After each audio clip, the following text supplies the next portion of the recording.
These are the brand new Timeforia Altera blurring lip tints. I could care less about a lip tint. They're so boring to me, but this one starts glossy, and then once you smack your lips together, they turn matte. This is Nikkie DeJager, but you probably know her as Nikkie Tutorials. Long before TikTok, before short-form content, before the algorithm decided who was relevant, there was her. One of the original beauty YouTubers. Hey guys, so today I'm gonna do a back-to-school look for y'all. A teenager from the Netherlands filming in her bedroom with nothing but drugstore makeup, bad lighting, and real talent. And even back then, you could tell she was different. Her videos weren't just tutorials, they were transformation art. Her technique was flawless. She could make a full glam look feel like storytelling. And the best part? She wasn't copying anyone. She had her own style, her own voice, her own rhythm. She didn't chase trends, she set them. When beauty YouTube exploded in the early 2000s, Nikkie wasn't just part of it, she helped define it. The cut creases, the baking, the highlighter craze, all of it had her fingerprints on it. Then came her viral Power of Makeup video, a cultural moment that went way beyond YouTube. Half her face bare, half full glam. It wasn't about vanity, it was about confidence, showing that makeup was a form of art, not insecurity. That video turned her into an icon. Millions of subscribers, millions more followers, brand deals, collaborations, global recognition. She wasn't just another influencer, she was the beauty guru.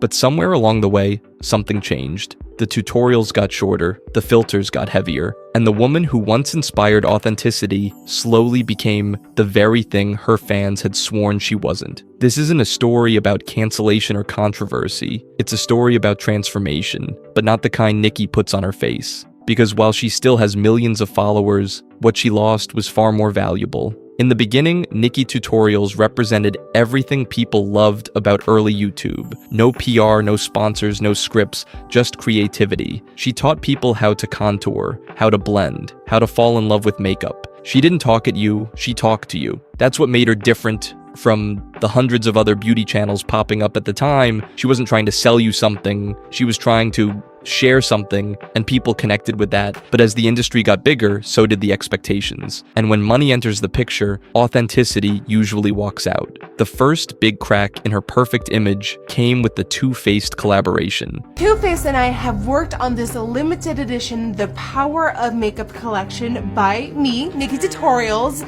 And here it is, guys. Here is the box. At first, it was a dream collab. Her fans were excited, the palette looked beautiful, and the launch was huge. Then the complaints started. Is my review of the Too Faced The Power of Makeup by Nikkie Tutorials collaboration. So if you guys saw on my Instagram, you will know that I don't like this palette. The palettes customers bought weren't the same quality as the PR versions influencers received. The mattes were patchy, the shimmers dull, and Nikkie stayed silent. To make things worse, it came out that she was only paid $50,000. Could tell you the contract that Nikkie Tutorials signed for her Too Faced palette and what they did to her. While the brand made millions, she was used, exploited even, but she also protected the brand by refusing to address it. That's when fans started to question her integrity. The girl who once stood for transparency had become a polished corporate mascot, and from that point forward, her brand never fully recovered. The next few years marked the slow death of what made Nikkie Tutorials iconic. The long, detailed tutorials were replaced by short, flashy content designed for clicks.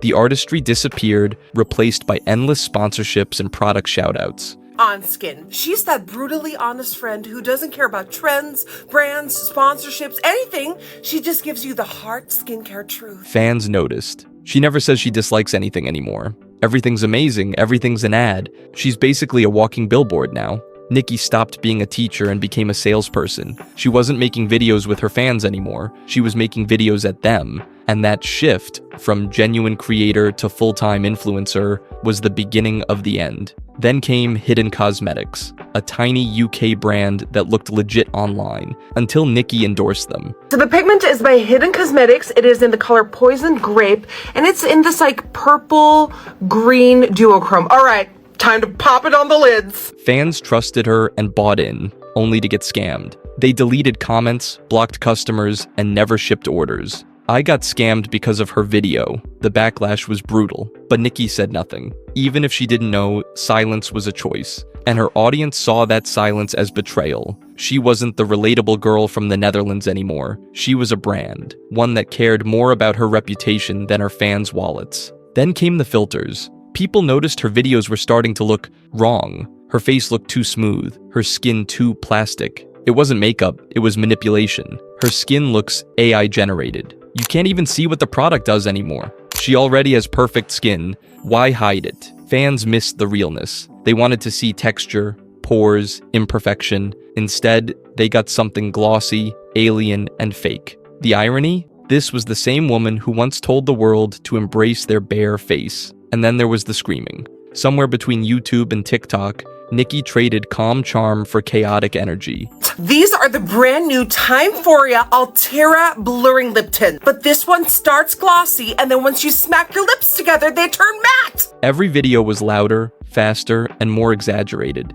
She's always hollering and making my dogs bark. Everything's over the top. If everything's amazing, nothing is. It wasn't confidence anymore. It was desperation for engagement. Her personality didn't evolve, it mutated. And what once felt authentic started to feel like performance. If her content didn't push fans away, her associations did. Despite multiple controversies surrounding people like James Charles and Jeffree Star, Nikkie continued to support or collaborate with them. To her longtime fans, that said everything. Fans followed her when she started working with JC's brand. They wanted her to stand for something. Instead, she stood next to everyone. The woman who once represented bravery and honesty started to look morally spineless. When YouTube started to fade, Nikkie jumped ship to TikTok. At first it made sense. Shorter content, bigger reach. But adapting became selling out. Gone were the thoughtful tutorials and long explanations. Now it was quick cuts, exaggerated faces, and aggressive product plugs. Her content feels like it's made for kids.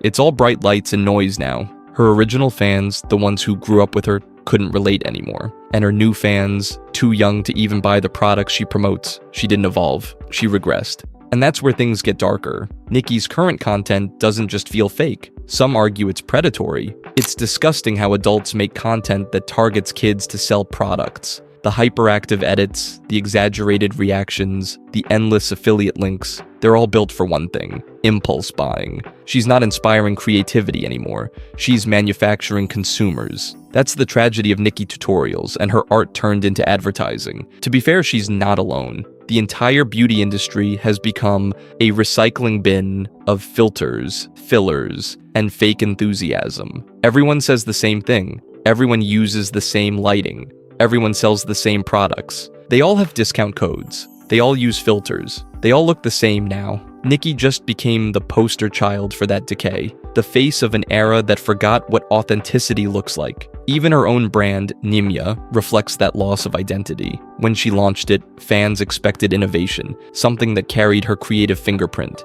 Instead, it felt generic. Another influencer line in an oversaturated market. Her older fans don't connect with it. Her younger fans can't afford it. It's the perfect metaphor for where her career stands, stuck in limbo. At her peak, Nikkie Tutorials was an artist. Today, she's an advertisement. Every frame is a sponsorship. Every smile is a sales pitch. Even her lighting hides what she's supposed to be showing. She's not making beauty videos anymore. She's making commercials with her face on them. And that's how she lost the connection that made her irreplaceable. For longtime fans, it feels almost personal. They didn't just lose interest, they felt betrayed. She used to feel real. That kind of emotional disappointment doesn't come from hate. It comes from watching someone you admired become everything you hoped they wouldn't. People don't want to cancel her. They just don't care anymore. And apathy, not outrage, is how an influencer truly dies. If you were once a fan of Nikkie Tutorials, I want to know, when did you stop watching? Was it the filters, the sponsorships, or something deeper? Let me know in the comments, because maybe it's not that Nikkie fell off. Maybe it's that the rest of us finally outgrew the illusion. And if you miss the old beauty YouTube, the real tutorials, the genuine artistry, you're not alone.